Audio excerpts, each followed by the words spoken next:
Il y a plus de 3000 ans, les Égyptiens ont bâti les plus beaux monuments que le monde ait jamais vus.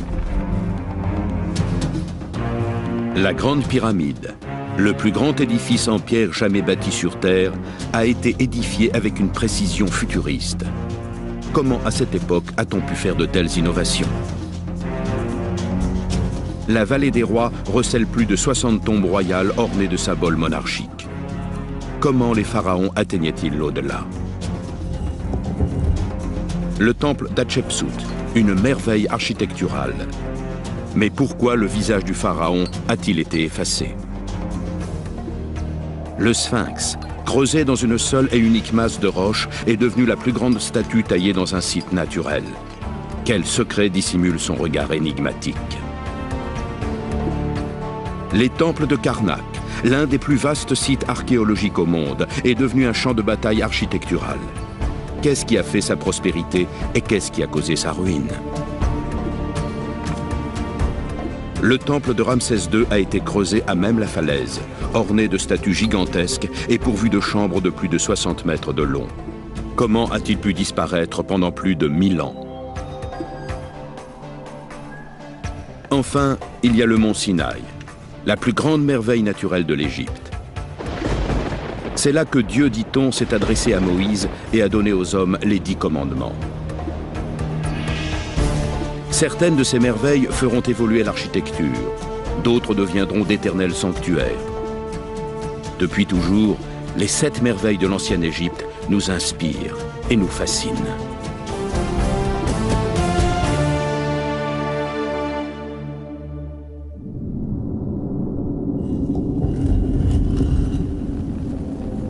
Sous les pierres des merveilles d'Égypte dorment leurs secrets cachés.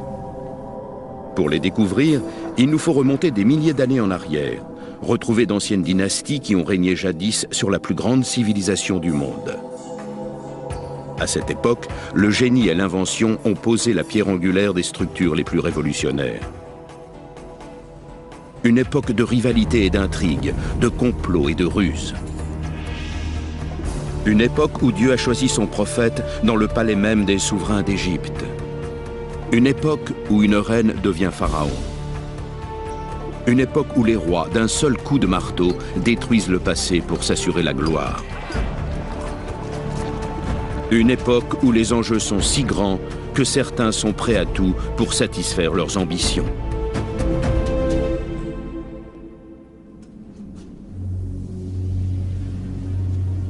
Les rois de l'Égypte ancienne n'étaient pas de simples mortels. C'étaient des dieux incarnés. Et les Égyptiens de ce temps-là ont attaché plus d'importance aux funérailles de leur roi que toute autre nation existante. Il y a 3500 ans, ils ont entrepris de bâtir le sanctuaire le plus respecté qui soit sur Terre. La vallée des rois est la plus fabuleuse nécropole qui soit au monde. Elle compte 62 tombeaux creusés dans le roc, emplis de tous les trésors de l'ancienne Égypte. Des pharaons comme Toutankhamon et Ramsès II y ont été enterrés. Mais rapidement, cette vallée à l'écart de tout va devenir la cible des chercheurs de trésors.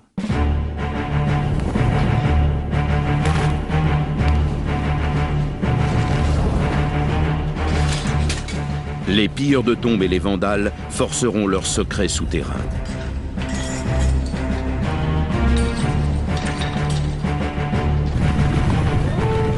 Ils seront suivis des siècles plus tard par des explorateurs européens et des aventuriers chasseurs de trésors, comme Belzoni. Ensuite, des archéologues comme Howard Carter y feront des découvertes stupéfiantes et commenceront à reconstituer ce qu'a été la vie des pharaons. Le plus ancien des tombeaux de la vallée des rois est celui de Thoutmôsis Ier. Il date du XVIe siècle avant Jésus-Christ.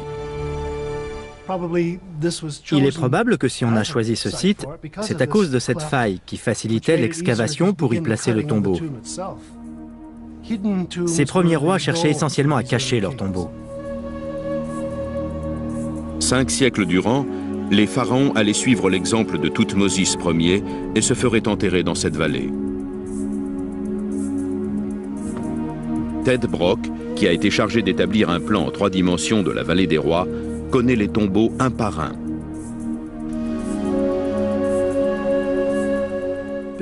La construction d'un tombeau pour les Égyptiens était probablement assez semblable aux travaux d'extraction qu'ils ont menés pendant des centaines, voire des milliers d'années.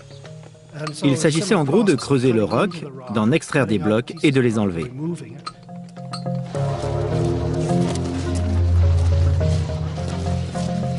Il s'agissait d'un travail pénible, sale et dangereux. Les gens travaillaient ici par équipe. Certaines creusaient le roc, d'autres des souterrains, et d'autres évacuaient les débris. Derrière, il y avait les finisseurs qui venaient avec des outils de cuivre ou de bronze pour aplanir les parois et les redresser. Et puis les plâtriers qui venaient préparer les surfaces pour la décoration. Toutes ces opérations se déroulaient simultanément. Une fois le mur plâtré, la décoration commençait. Des scribes esquissaient les hiéroglyphes à l'ocre rouge. Ils copiaient leurs motifs sur des modèles existants. Un vizir était chargé d'informer le pharaon de l'état d'avancement des travaux. Quand le scribe avait achevé sa tâche, l'artiste venait l'examiner pour y apporter ses corrections. On le voit ici sur cette tête d'Horus, l'artiste a repris un détail qu'il a bien corrigé. Ici, il n'y a pas de traces rouges, donc le scribe n'est même pas intervenu. Comme sur une base de lancement contemporaine, il était essentiel que chaque détail soit rigoureusement en place pour être certain que le pharaon puisse passer avec succès dans l'au-delà. Les tombeaux étaient décorés d'illustrations représentant cet au-delà. Il s'agissait de transformer la roche elle-même pour en faire le décor de cet au-delà. La plupart des tombeaux de la vallée des rois sont inachevés, les travaux ayant été interrompus par la mort du roi. Mais celui de Séti Ier a été pratiquement terminé. Il a été mis au jour par le plus célèbre des chasseurs de trésors, Giovanni Battista Belzoni, qui en 1817 a eu la chance de découvrir le plus vaste et le plus profond de tous les tombeaux. Selon les propres termes de Belzoni, cette découverte constitue le plus beau jour de sa vie. Pourtant, rien ne fut facile. Une fois parvenu à l'intérieur, les chambres principales étaient cachées derrière une fausse cloison. Et devant celle-ci, il y avait un puits de 10 mètres de profondeur. En pénétrant dans le tombeau, il s'est aperçu que le mur de derrière était bloqué. Il n'existait qu'un trou par lequel d'autres voleurs avaient pénétré avant lui. Ayant découvert cette entrée secrète, Belzoni entreprend d'explorer l'un des tombeaux les plus profonds qu'il ait jamais vus.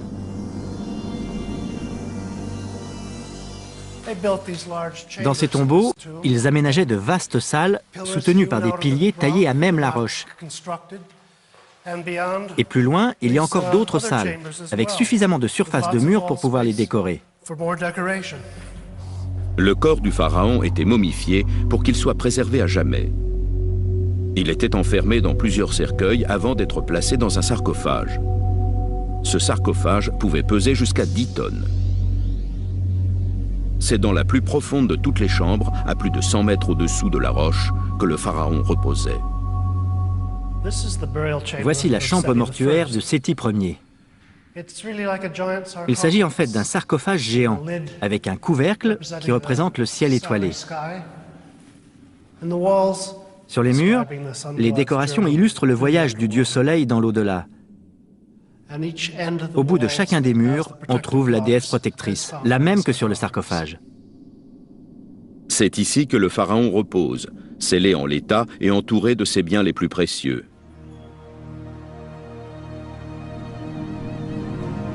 Les prêtres et les assistants funéraires scellent sa chambre. Mais les ouvriers, de génération en génération, se transmettent l'emplacement de chaque tombeau.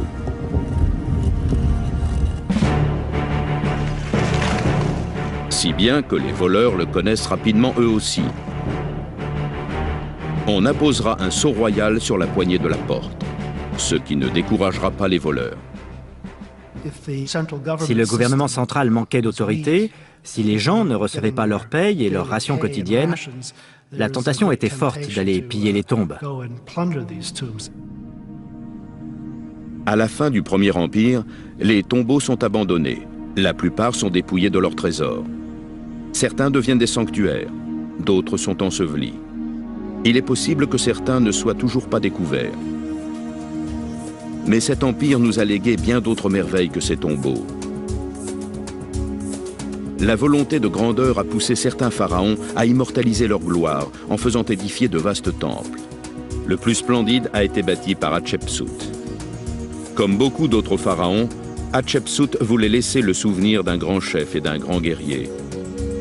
Mais ce qui est inhabituel, c'est que Hatshepsut était une femme. Bâti à flanc de colline au-dessus de la vallée des rois, le temple de la reine Hatshepsut est le plus impressionnant des monuments de la ville de Thèbes.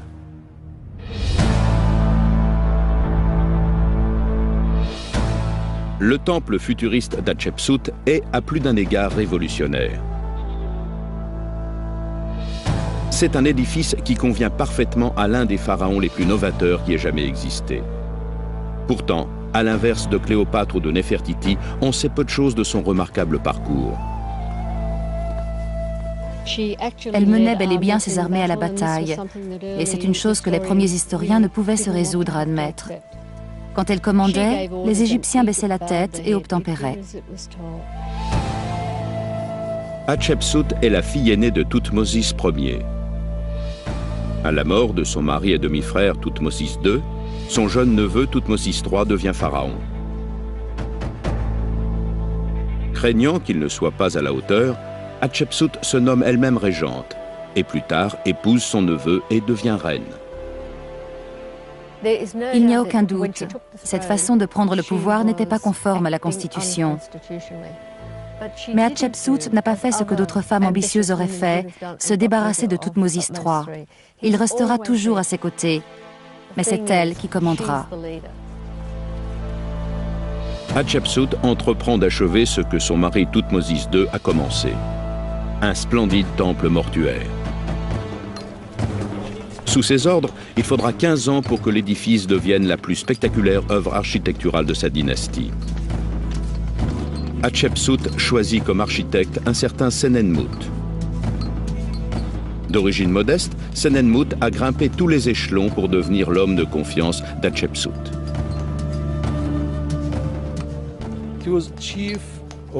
C'était son maître d'œuvre. Il avait dû apprendre à choisir un site, à planifier les travaux et à gérer les différentes étapes de la construction au fur et à mesure. Une fois édifié, le temple révèle sa structure visionnaire. Des colonnes à facettes qu'on n'a jamais encore vues nulle part. Aucun autre temple en Égypte ne ressemble à celui-ci. Il est absolument unique. Senenmut reproduit la rampe d'accès qui existait sur un temple voisin. Mais il ajoute d'autres éléments. Sur les colonnades, il place les statues du dieu Osiris, chacune devant une colonne de section carrée. À l'arrière du temple, il aménage une structure originale chargée de supporter le poids de la falaise qui le domine. C'est le cœur du sanctuaire et il est bâti d'une façon tout à fait extraordinaire. En fait, ils ont réalisé ce qu'on appelle une voûte à encorbellement. Cela consiste à empiler des blocs de pierre les uns sur les autres en les rapprochant de plus en plus jusqu'au plafond. Ensuite, tous les angles sont arasés de chaque côté et on obtient ce qu'on appelle une voûte en berceau. Hatshepsut a fait représenter les grandes heures de son règne sur les murs de son temple. Entre autres, la toute première illustration d'une expédition qu'elle a menée durant la 9e année de son règne. C'est le seul témoignage qu'on possède sur l'apparence d'un village africain il y a 2500 ans. Hatshepsut envoie 5 de ses vaisseaux dans la terre de Punt, dont on suppose qu'il s'agit de la Somalie d'aujourd'hui. Le but de cette expédition, ramener le très précieux encens et des parfums pour les offrir au dieu Amon en son temple. Ils ont rapporté des bois précieux comme l'ébène, de l'ivoire, de l'or, des peaux de bêtes et toutes sortes de choses dont ils croyaient qu'elles seraient agréables au dieu Amon. Certains pensent que les terrasses de ce temple si particulier étaient destinées à être plantées d'arbres exotiques. Durant les 15 ans que dure la construction, Hatshepsut travaille en étroite collaboration avec son architecte Senenmut, qui devient presque un membre de la famille. Senenmut était l'un des favoris de la reine Hatshepsut. C'est lui qui était responsable de l'éducation de la fille unique de la reine, Nefrouri. On ne possède aucune preuve que Senenmut ait été l'amant d'Hatshepsut. Mais Senenmut était suffisamment privilégié pour qu'il ait pu faire édifier son propre tombeau sous l'avant-cour du temple d'Hatshepsut. Pourtant, il semble que sa réussite ait fait des jaloux parmi ses rivaux. Après sa mort, toutes les images de Senenmut seront détruites, à l'exception d'une qui a été épargnée.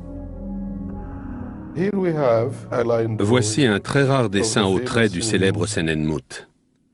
Malheureusement, on ne sait pas ce qui lui est arrivé, parce qu'il disparaît complètement après la 16e année du règne d'Hatshepsut. Senenmut restera jusqu'au bout un innovateur. Le plafond de cette salle est tout à fait singulier parce qu'il est illustré de dessins astronomiques. C'est la première fois qu'on voit un tombeau décoré de cette façon. Hatshepsut en avait fait exécuter aussi dans sa chapelle. Hatshepsut meurt après un long règne de 22 ans. Ses réalisations monumentales ont su redonner confiance à l'Égypte. Comme l'effigie de Senenmut, la sienne sera effacée sur les monuments qu'elle a fait bâtir par les rois qui lui succéderont. Ceux-ci jugent anormal que ce soit une femme qui ait régné, mais encore plus scandaleux qu'on veuille faire d'elle une héroïne. Hatshepsut est enterrée dans la vallée des rois. Son tombeau est dans l'alignement du temple et au-delà, avec de grands obélisques, elle a édifié le vaste complexe du temple de Karnak. C'est ici que les rois de l'Égypte ancienne rivalisaient pour laisser leur marque et qu'ils ont créé le plus grand des monuments religieux qui soit au monde. Karnak, 2000 ans de triomphe, de bouleversement et de tragédie. Ici, les rois d'Égypte ont détruit le souvenir de leurs prédécesseurs pour assurer leur propre renommée. C'est ici que Thoutmôsis Ier laissera la marque de son pouvoir. C'est ici que Thoutmôsis III bâtira sur le sanctuaire même de sa propre belle-mère. Et c'est ici que les superbes bas-reliefs de Séti Ier seront détruits par son propre fils, Ramsès II. Voici Karnak, le plus vaste ensemble d'édifices religieux jamais bâtis sur la Terre. Comment s'est-il développé sur 250 hectares? Quand Thèbes devient la capitale religieuse de l'Égypte, le temple de Karnak devient le lieu de culte du dieu Amon. Karnak va rapidement loger plus de 600 prêtres. Ces édifices s'étendent à l'ouest vers le Nil, mais également au sud. Des obélisques et des pylônes apparaissent, suivis par des sanctuaires et des murs d'enceinte. Ensuite viendront des pylônes à l'est, une vaste cour et des statues gigantesques. Pour finir, tout l'ensemble sera entouré de murs. Au centre, un vestibule hypostyle qui contient une forêt de colonnes géantes dont certaines atteignent 22 mètres de haut, avec des chapiteaux si grands que 50 personnes peuvent se tenir dessus. Il y a aussi des obélisques dont l'un est le plus grand qui existe en Égypte. D'immenses statues de rois dont l'effigie est gravée dans la pierre. Il y a également des portiques monumentaux et de vastes entrées, les pylônes. Ce sont les plus grands d'Égypte. Ils sont décorés comme des panneaux géants et leurs pierres sont gravées de dessins fabuleux. Hauts de plus de 30 mètres, c'est une merveille de penser qu'ils ont été édifiés sans l'aide de la moindre grue. Mais un vestige subsiste qui livre la clé de leur construction. Le vaste mur de ce pylône n'a jamais été achevé. Mais quand les travaux ont été abandonnés, les Égyptiens ont laissé un indice qui explique comment il a été bâti. Ce gros remblai prouve qu'il se servait de grandes buttes de terre pour étayer les murs et hisser les blocs de pierre vers le haut. La construction à très grande échelle n'a jamais fait peur aux rois de l'Égypte ancienne. Chacun s'efforcera de surpasser son prédécesseur. Quand un Égyptien se rend au temple, il doit être en mesure de voir le nom du dernier des pharaons sur le fronton. Et une génération plus tard, c'est exactement la même chose. On rebâtit, on progresse, on améliore. À Karnak, tout était rivalité et concurrence. Les obélisques en sont la preuve. Les obélisques marquaient les premiers rayons du soleil, et Hatshepsut tient absolument à ce que le sien dépasse celui de son père Thoutmosis Ier. Avec ses 29 mètres de haut, c'est en Égypte le plus haut des obélisques qui soit encore debout. Il pèse la bagatelle de 323 tonnes et a été taillé dans une seule pièce de granit à 600 km de là, à Assouan. C'est là que se trouvent les carrières de granit si convoitées. Comment les Égyptiens de cette époque ont-ils pu tailler une pierre aussi dure? Ceci est de la dolérite. C'est un genre de gros galet relativement commun. Ce qu'ils faisaient, c'est frapper la surface du granit avec cette pierre, et à chaque coup, ils en enlevaient un minuscule fragment. Travaillant par équipe, de jour comme de nuit, lentement mais sûrement, ils ont creusé des tranchées comme celle-ci. Et donc, le moment venu, ils arrachaient la base de l'obélisque à son socle rocheux, l'embarquaient sur un bateau et le livraient là où ils devaient le déposer. Après avoir parcouru 600 km par le fleuve jusqu'à Karnak, les risques d'accident augmentent quand l'obélisque est débarqué.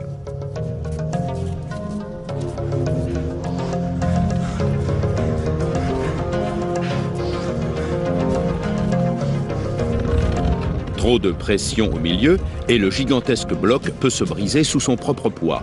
Mais cela, c'est la partie facile. Une fois arrivé à Karnak, l'énorme bloc de granit est hissé au sommet d'une butte, la base, la première. Avec suffisamment de sable et d'hommes à la manœuvre pour faire l'essentiel du travail, la pierre titanesque est adroitement mise en place. À condition d'y mettre le temps et la main-d'œuvre nécessaires, tout devient possible. Mais les techniques de construction vont changer avec l'apparition de l'échafaudage. Un roi, du nom d'Akhénaton, a tellement hâte de réaliser ses ambitions qu'il invente de nouvelles méthodes de construction. Sur son ordre, les blocs de pierre utilisés sont tous découpés selon une taille standard. Ces pierres, nommées talatat, mesurent environ 50 cm de long et peuvent être facilement manipulées par un seul homme. Tout le processus de construction s'en trouve facilité. Un ouvrier non qualifié peut transporter ces pierres jusqu'au sommet de la structure, si bien que le travail est beaucoup plus rapide et revient moins cher. Mais cela ne dure pas. Si ces petits blocs se posent rapidement, on peut les enlever encore plus vite. Et les pharaons qui suivent, Toutankhamon et Horemheb, pillent tous les deux les édifices d'Akhénaton et utilisent les talatat comme matériaux pour remplir l'intérieur de leurs pylônes gigantesques. Les pharaons recommencent à construire des édifices démesurés. À Karnak, il y a une structure que même un géant ne pourrait pas détruire. Ce vestibule hypostyle est le plus vaste édifice religieux qu'on ait jamais bâti.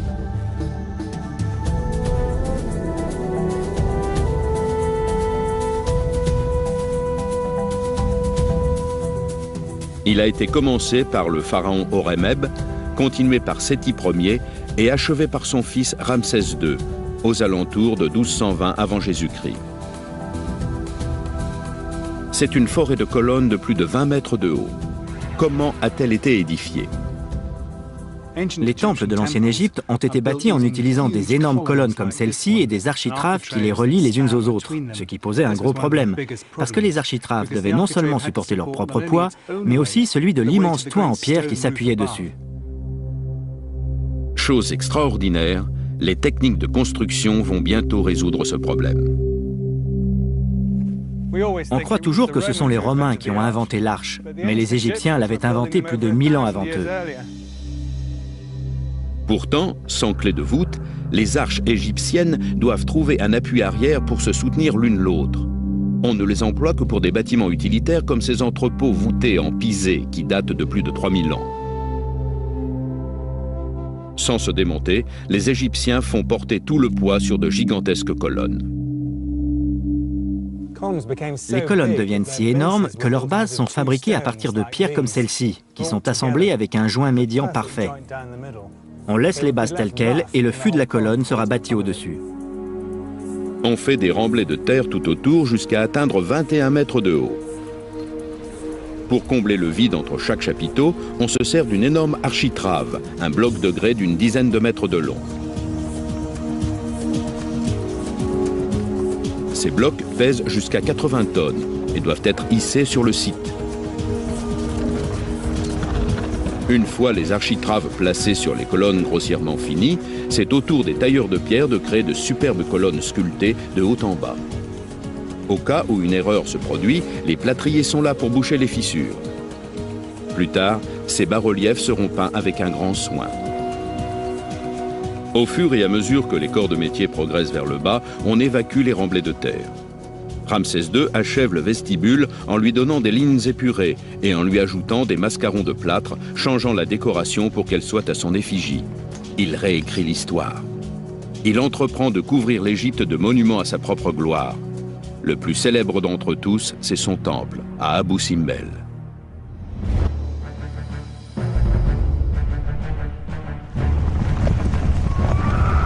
Le pouvoir de Ramsès II s'étend au sud jusqu'au désert de Nubie, où il a fait construire 7 temples. Mais le plus impressionnant est celui d'Abou Simbel.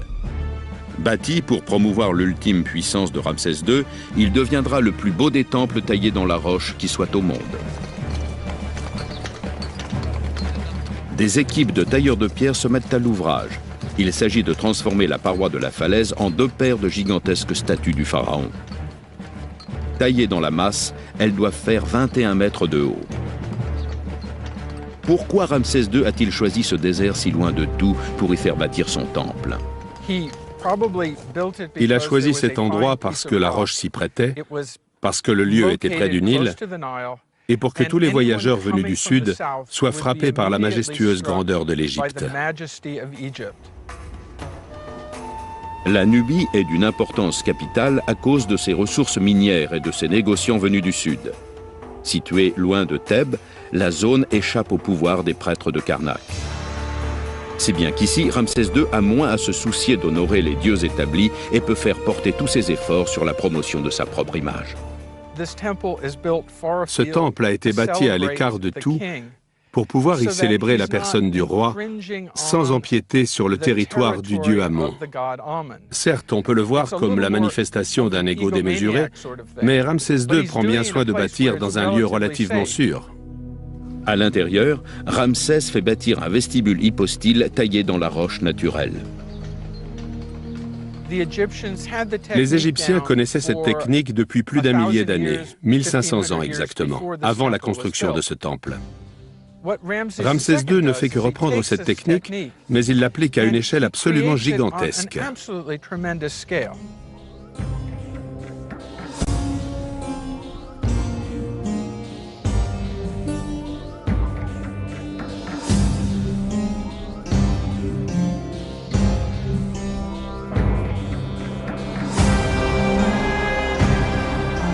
Sur les colonnes, il place des statues géantes à son effigie. Le fait même que ce temple célèbre Ramsès II en fait un édifice unique parmi tous ceux qu'on peut voir en Égypte. Rien ne l'arrête. Il lance d'audacieux travaux sur des surfaces énormes, et tous ses contemporains en sont témoins. Ses triomphes et ses exploits ornent les murs. Il fait trembler tous ses ennemis. Les Syriens implorent sa clémence. Un soldat libyen meurt piétiné.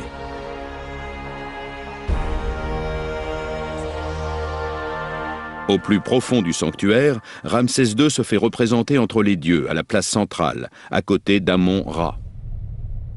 2 fois par an, le soleil levant pénètre dans cette partie du temple et illumine son image.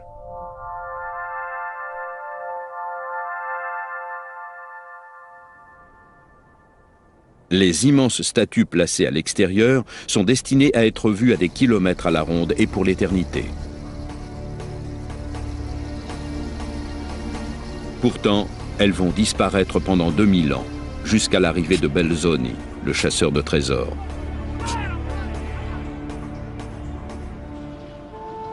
Quand celui-ci pénètre à l'intérieur, il s'aperçoit qu'il y a 14 salles derrière la façade, dont certaines sont des salles hypostyles et s'enfoncent sur plus de 70 mètres dans le roc. La découverte de ce temple est aussi importante que celle de la vallée des rois. Et tous les touristes européens accourent en masse. Mais en 1960, après la construction du barrage d'Assouan, le temple est menacé. Il risque d'être englouti par les eaux du lac Nasser. 51 nations du monde entier s'unissent par l'intermédiaire de l'UNESCO pour sauver le monument. Morceau par morceau, la paroi entière de la falaise et le temple sont découpés en blocs de 30 tonnes et réassemblés 64 mètres plus haut, au sommet de la falaise à la façon d'un gigantesque puzzle. Même les eaux du lac Nasser ne peuvent plus noyer ce roi qui a gravé son immortalité dans la pierre.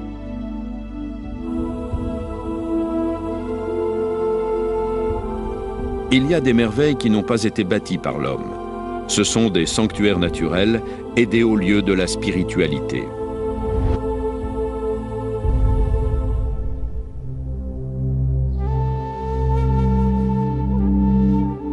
Avec 2228 mètres de hauteur, le mont Sinaï, appelé aussi mont Moïse ou Djebel Moussa, est le point culminant de la partie sud du plateau du Sinaï et l'un des lieux les plus sacrés qui soient sur terre.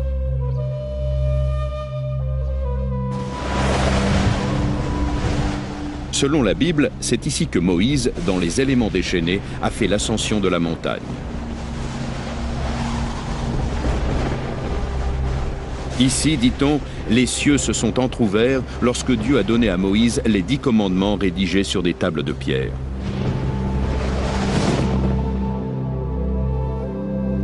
Pour marquer l'endroit où Moïse a reçu les tables de la loi, un monastère grec a été édifié 1500 ans plus tard.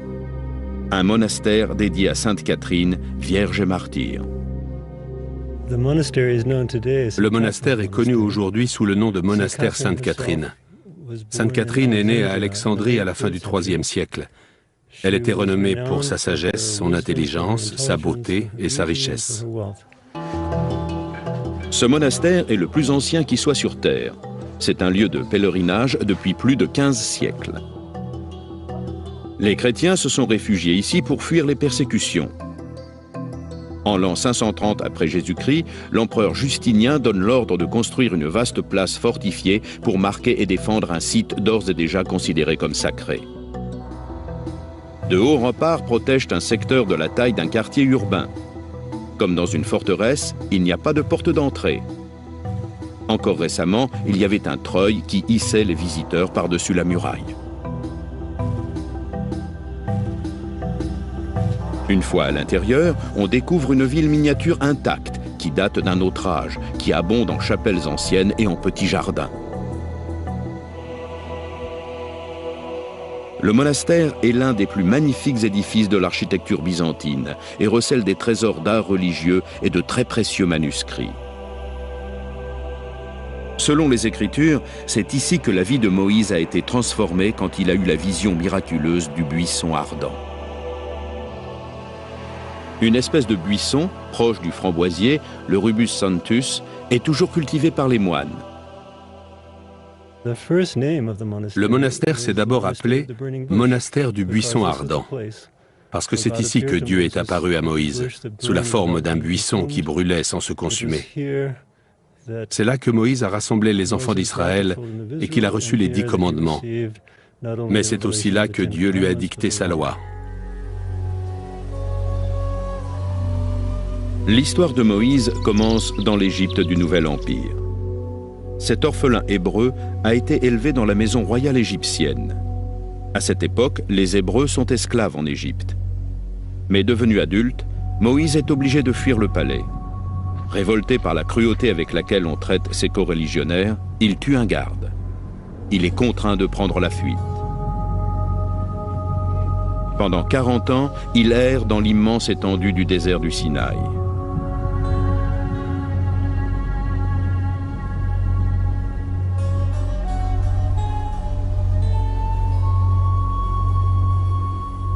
Selon la Bible, Dieu s'est manifesté à Moïse sous la forme du buisson ardent pour lui signifier que sa vie allait de nouveau changer. Se sentant investi d'une mission, Moïse retourne au palais pour convaincre le pharaon de libérer son peuple. Il est possible que l'Exode ait eu lieu sous le règne de Ramsès II. Celui-ci se déroule entre 200 et 400 ans avant la construction du temple de Salomon. Si c'est 200 ans, l'hypothèse de Ramsès II est vraisemblable, mais on ne peut l'affirmer avec précision. Le pharaon refuse de céder jusqu'au jour où Moïse inflige à son pays les terribles plaies d'Égypte. Le Nil se change en sang, les animaux meurent et la lumière fait place à l'obscurité. Alors seulement le pharaon cède. La Bible raconte comment Moïse conduit son peuple à travers la mer Rouge, comment le miracle du partage des eaux leur permet de fuir et comment la mer engloutit ensuite l'armée du pharaon.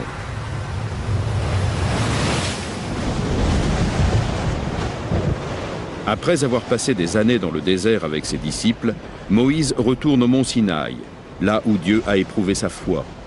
C'est là qu'il lèguera les 10 commandements à l'humanité.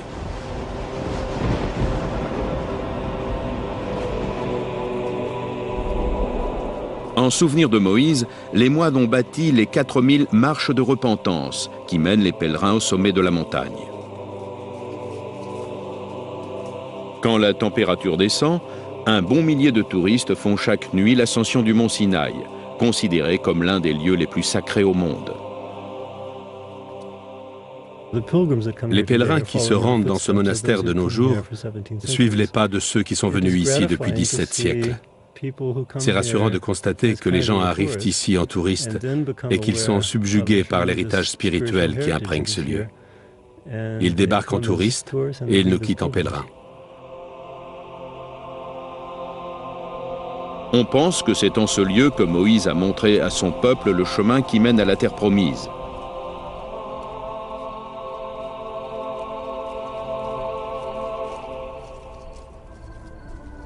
Depuis toujours, ou presque, l'Égypte a possédé des icônes et une mythologie qui lui est propre. L'une des figures les plus mystérieuses de toutes est cette immense sculpture de pierre, la plus grande qui soit au monde. Nul ne sait avec certitude ce qu'elle représente, ni même qui l'a exécutée. Moitié homme, moitié animal, le Sphinx a longtemps été considéré comme la plus étrange des créatures qui soient sur Terre. Avec ses 73 mètres de long et ses 20 mètres de haut, il garde le plateau de Gizeh à côté des 2 plus grandes pyramides d'Égypte. Pendant des siècles, le Sphinx a été considéré comme la clé de l'existence. Les pharaons se sont prosternés à ses pieds, les conquérants se sont agenouillés devant lui. On a soumis le Sphinx à tous les examens possibles, mais il reste une énigme. Pourquoi a-t-il été bâti? Pourquoi y a-t-il des tunnels à l'intérieur? Quel roi représente-t-il? Quel pouvoir détient-il? Les gens le surnomment le Père la Terreur. Ils ont peur de lui. Et si les autochtones ont encore peur de lui de nos jours, imaginez à l'époque de sa construction. Il est là qui vous surveille sans cesse. Dans l'art de l'Égypte ancienne, l'idée de mélanger l'humain et l'animal n'a rien de nouveau. Mais c'est la première fois qu'on sculpte une tête humaine sur un corps de lion. Et dans l'Égypte ancienne, il n'y a qu'une personne qui puisse être représentée de cette façon, le pharaon lui-même. Le roi étant l'incarnation vivante de l'Égypte, il doit être viril, imposant, audacieux et puissant. C'est pourquoi on a une tête de roi qui symbolise l'intelligence et un corps de lion qui symbolise la force et le pouvoir.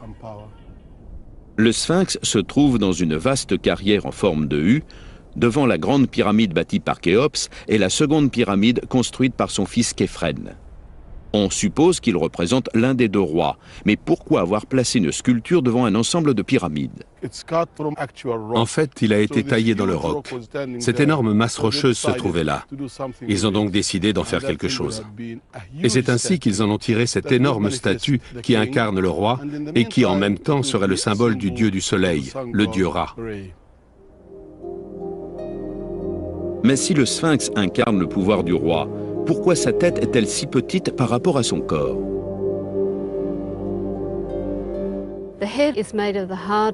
La tête est en calcaire extrêmement dur, un matériau idéal pour la sculpture. À un certain stade des travaux, quand la forme s'est précisée, quelqu'un a dû trouver qu'elle était intéressante et qu'on pouvait en faire un monument à la gloire du roi.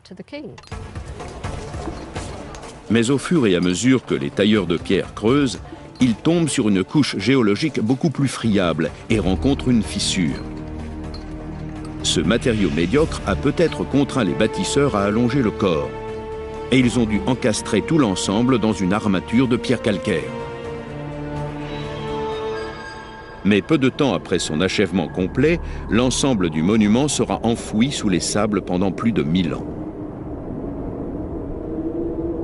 C'est le roi Thoutmôsis IV qui le redécouvre et qui fait placer une stèle en granit de 15 tonnes entre ses pattes. Baptisée stèle du rêve, l'inscription qu'elle porte raconte comment, quand il était jeune prince, Thoutmôsis s'est endormi à l'ombre de la tête du sphinx.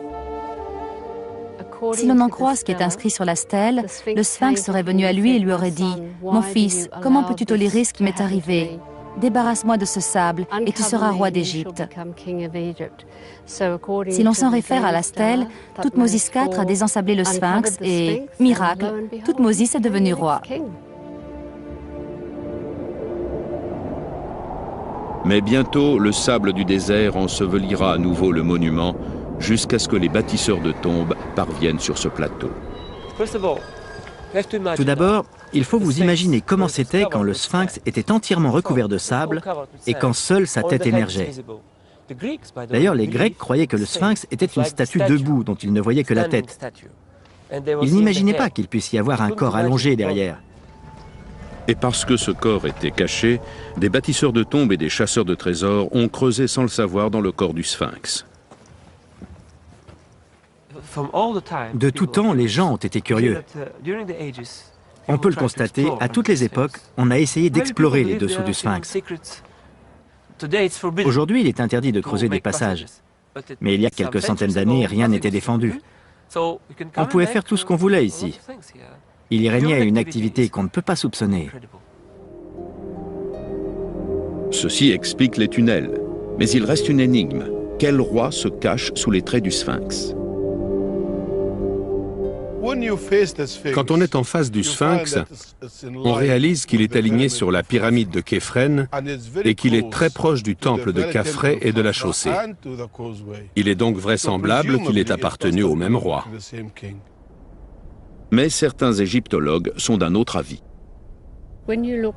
Quand vous regardez la pyramide de Képhren, il aurait été normal pour un roi de bâtir une chaussée perpendiculaire aux pyramides et de la faire déboucher directement dans cette vallée des temples. Ce n'est pas ce qui a été fait. Sa chaussée a dû se détourner de l'autre côté parce qu'il y avait déjà cette carrière qui gênait. Personnellement, je pense que c'est Khéops qui est représenté, parce qu'il a les yeux grands ouverts et très larges. Autre détail, la coiffe dont il est pourvu comporte des rayures, alors que sous le règne de son successeur, les coiffes ne comportent plus de rayures. En effet, le sphinx représente vraisemblablement Khéops, le bâtisseur de l'autre pyramide, la grande, qui se trouve à côté de lui. La pyramide de Khéops a failli ruiner le pays, si bien que le sphinx a pu être bâti par un de ses fils, Djedefré, pour restaurer en Égypte la confiance que son père avait perdue. Djedefré, en bon fils qu'il est, édifie un monument, le sphinx, en l'honneur de son père, pour pérenniser le culte de son père qui était Dieu. L'image du sphinx y a contribué, car le pouvoir et la gloire de Khéops avaient été très ébranlés. Sous la forme d'un sphinx, il est là. Il veille sur le peuple égyptien. Peut-être ne saura-t-on jamais de façon certaine si la tête du sphinx est bien celle de Khéops. Si l'on veut comparer, la seule statue de ce pharaon qui nous soit parvenue est une petite figurine de 7 cm de haut. Un bien petit souvenir pour un pharaon qui a bâti l'un des plus grands édifices en pierre que le monde ait jamais vu.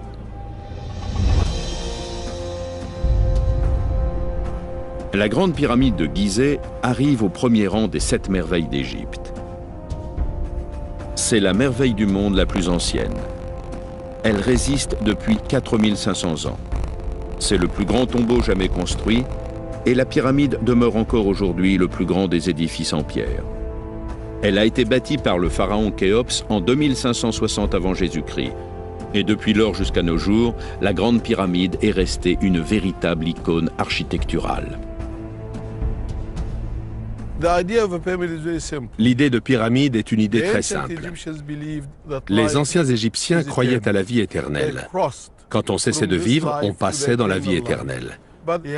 Mais pour cela, il fallait préparer une demeure. Cette dernière demeure a pris la forme d'une pyramide à cause du dieu du soleil. Le roi Khéops a été le premier à ajouter à ses titres celui de Sa-Ra. Sa-Ra signifie le fils du dieu soleil.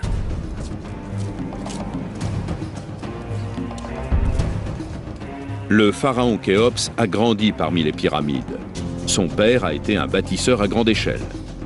Et dès le début, Khéops entreprend de construire une pyramide qui soit parfaite. Première chose, la pyramide doit être alignée sur les points cardinaux. On divise par deux la distance entre le lever et le coucher de l'étoile polaire pour trouver le vrai nord. Ensuite, la base est soigneusement aplanie. La pyramide de Khéops occupe au sol une surface de 5,2 hectares. Sa base est parfaitement plane à 2 cm près.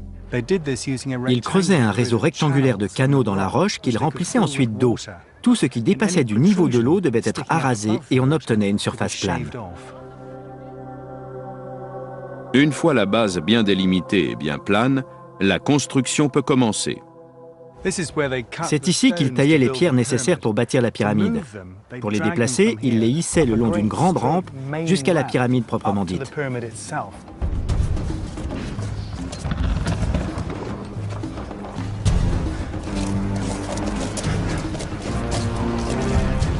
Pour les rangées inférieures, les blocs peuvent peser 5 tonnes ou davantage. Mais plus la pyramide s'élève, plus le poids des pierres se réduit. Au total, les ouvriers ont hissé 2 300 000 tonnes de pierres. Pour la première fois, lors de l'édification d'une pyramide, les blocs de pierre ne sont pas posés inclinés vers l'intérieur, mais disposés en rangée horizontale. Un bloc est mis en place toutes les 3 minutes. Mais en dépit de ce rythme, il faudra 22 ans pour achever la pyramide de Khéops. À l'intérieur, la pyramide devient un labyrinthe. Depuis l'entrée, un passage mène dans la chambre souterraine, creusée à même la roche. Elle ne mène nulle part et reste un mystère. Au-dessus, la chambre de la reine est une pièce close avec une statue de Khéops qui représente son Ka, c'est-à-dire sa force spirituelle. Ensuite vient un passage spectaculaire extrêmement haut de plafond. La grande galerie qui mène à la chambre funéraire du roi a été construite en utilisant la technique dite de l'encorbellement. C'est une forme simple d'arche que les Égyptiens maîtrisaient parfaitement. Chaque bloc supérieur est posé en léger surplomb et ainsi jusqu'au sommet. Cette technique a l'avantage de réduire la portée qu'il faudra combler en haut et donne à cet espace une allure grandiose. Au-dessus de cette galerie, située très haut dans la pyramide, se trouve la chambre du roi, conçue pour être le lieu de repos de Khéops. Incroyable. Toutes les parois sont en granit. Et ces blocs qui ferment le plafond sont les plus grands linteaux de pierre qu'on ait jamais osé poser à cette époque, il y a plus de 4500 ans. Les Égyptiens avaient tellement peur du poids de ces blocs et du fait qu'ils risquaient de se briser sous l'effet de leur propre poids, qu'ils ont aménagé une série de vides dans les chambres supérieures pour essayer de ne pas faire porter tout le poids de la pyramide sur ce toit-là. Tout en haut, ce sont 2 gigantesques blocs de pierre qui s'appuient l'un sur l'autre pour former un V. Ce sont ces blocs qui conduisent la force, le poids de la pyramide vers le bas et qui la guident le long de ses parois superbes.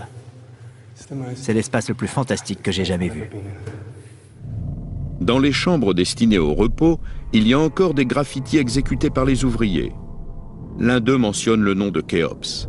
C'est la seule mention du pharaon pour qui cette pyramide a été construite. Voici la dernière demeure de Khéops. Malheureusement, elle a été pillée il y a longtemps. C'est pour cela qu'elle est brisée à cette extrémité. Ce qui est curieux, c'est que lorsqu'on a mesuré ce cercueil de pierre, on s'est aperçu qu'il était un peu plus large que l'entrée là-bas. Par conséquent, de toute évidence, on l'avait placé là avant même que la chambre funéraire ne soit complètement achevée. Autre particularité singulière, ces 2 petits conduits qui vont de cette chambre jusqu'à la paroi extérieure de la pyramide. On pense qu'ils étaient destinés à libérer le Ka du pharaon, son âme, pour qu'elle puisse gagner les cieux. Une fois Khéops placé dans son sarcophage, le prêtre et les ingénieurs scellaient le tombeau en laissant tomber d'énormes blocs de granit sur ces gigantesques dalles. Le lieu était scellé pour l'éternité. Ensuite, l'entrée à l'autre bout de la grande galerie était scellée, elle aussi. Pour sortir, les ingénieurs devaient descendre par un conduit d'évacuation quasiment vertical, remonter tout le passage en pente, franchir les pierres d'étai et sortir par l'entrée. Ensuite, tous les passages étaient systématiquement obstrués et l'entrée était scellée avec une pierre semblable à toutes celles qui entourent la pyramide.